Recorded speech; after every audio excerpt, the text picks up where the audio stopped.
Welcome back to the Macros for Life podcast. I am your co-host for the show, Eve Guzman. I am a nutritionist, medical laboratory scientist, and business mentor to nutrition coaches who are trying to make their way towards a six-figure coaching business. Most of you guys know my story of me losing 150 pounds through calorie tracking my food. This was pre-macro era. I eventually transitioned to macros when people didn't even know what macros really were. But tracking has been the thing that has been the catalyst behind me losing 150 pounds, maintaining that weight loss for more than 15 years, and coaching a collective number of 5,000 women and nutrition coaches on the topic of nutrition, but mostly laser focused in on macros. And so today I want to talk about why tracking didn't work for me until I did it accurately. So let me give you guys a little bit of a background. So for the longest time, I truly believed that my body was just meant to be fat, overweight. I just thought this was how my body was. And it wasn't because I wasn't trying, it wasn't because I didn't care, but no matter what I did, in my eyes, the scale just didn't move. And after years of dieting and starting over, I quietly decided that maybe I was just meant to be fat. Maybe I was just meant to be overweight. And that belief for me was heavy. And belief can be heavy for all of us, right? Because once you start to believe something, especially when it's about your body and weight, every plan you think about or try feels harder. Every stall starts to feel extremely personal. And then all of the restarts feel like proof that something is wrong with you. And so that belief was extremely heavy for me.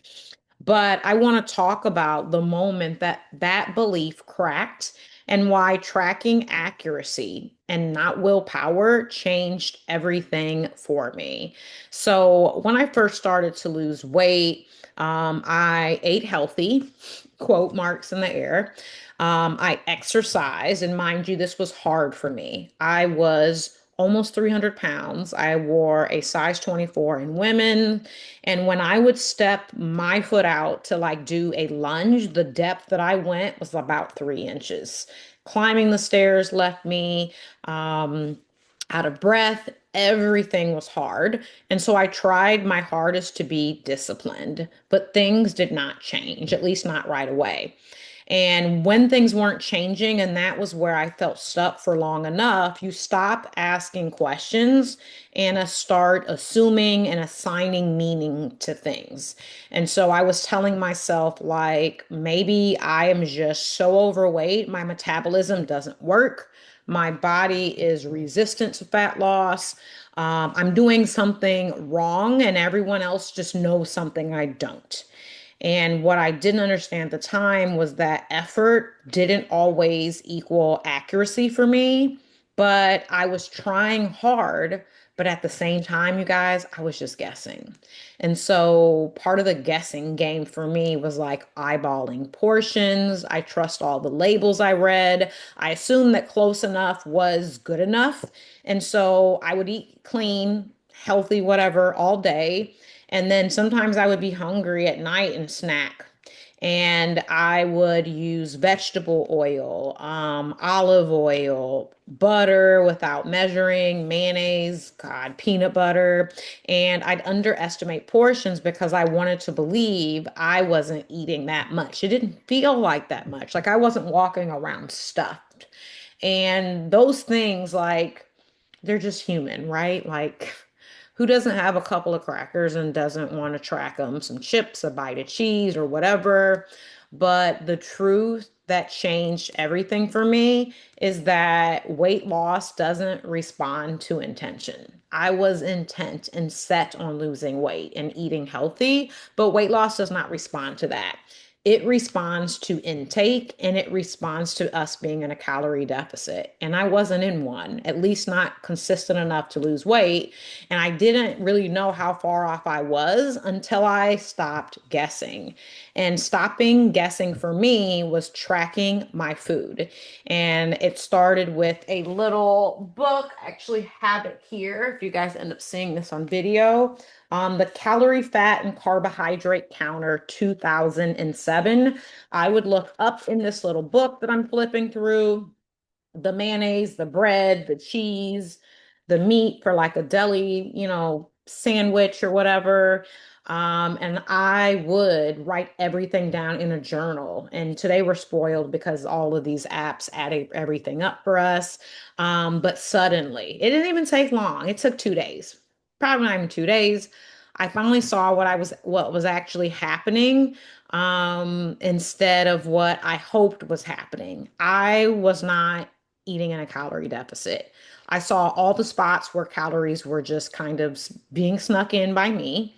I saw how small errors in tracking things like chicken breast fillet versus 4 ounces of raw chicken that I would then, bake or whatever, completely different. And all of those little tiny errors in things, weight versus volume, they added up. And it helped me see right away that my body probably wasn't broken. I had a metabolism that worked. I mean, obviously, I'm living, breathing, thinking today. But all of the information I was tracking was just incomplete. It was inaccurate, it was incomplete, there were gaps. But once I started tracking and I would make sure that at the end of the day I was hitting the goal that I set, that's when I like slowly and even more predictably started to lose weight. And that understanding of my calorie intake to ensure that I was in a deficit is what eventually led to me losing 150 pounds. And it did not require a ton of restriction, a ton of like white knuckling my way through, because when you track calories and or macros, you get to choose what you want. I just had incomplete information and I was literally 80% of the way there, but it wasn't enough. Like 80% wasn't enough. So, tracking accuracy, what is this? Because people get tripped up. Accurate tracking doesn't mean it has to be perfect. It does mean that you are measuring stuff with a scale instead of eyeballing. You're logging the oil you cook your chicken in, the sauce you dip your French fries or whatever you're dipping, hummus, the little bites, licks, and tastes. Maybe you're making a plate. Maybe you're making nachos for the family, and before you make your plate, you add 5 chips. Those little bites and licks and tastes, BLTs, you've got to add up those 5 chips.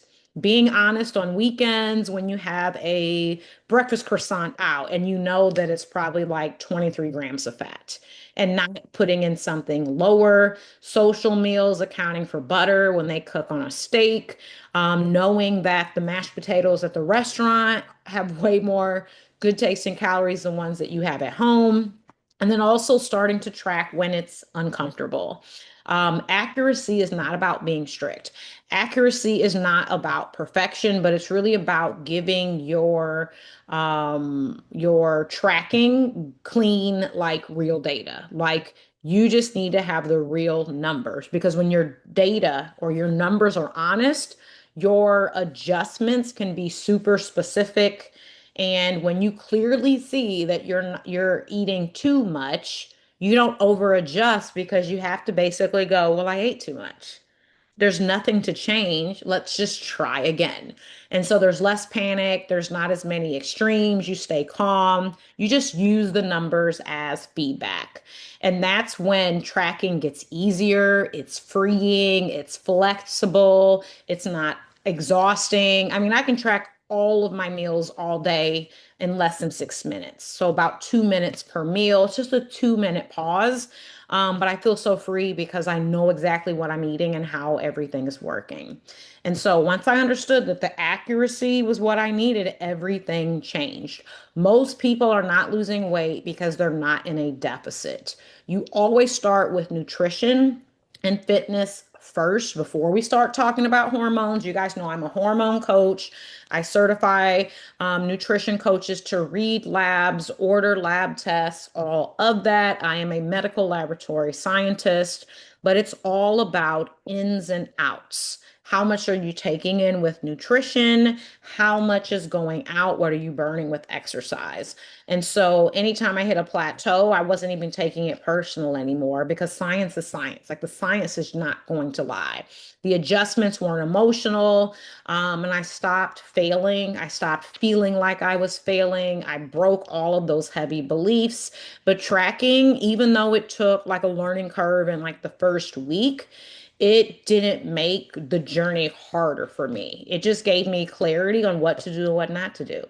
And clarity, even when I'm teaching this to coaches, when you're clear on what to do and what's next, you're literally just putting one foot in front of another and taking the next step. So if tracking has felt frustrating or pointless or exhausting, I definitely want you to hear that that doesn't mean that it doesn't work. It just means you might need to be accurate longer to get the feedback that the thing that you're doing is actually going to work. Because you're not meant to stay stuck. You're not broken.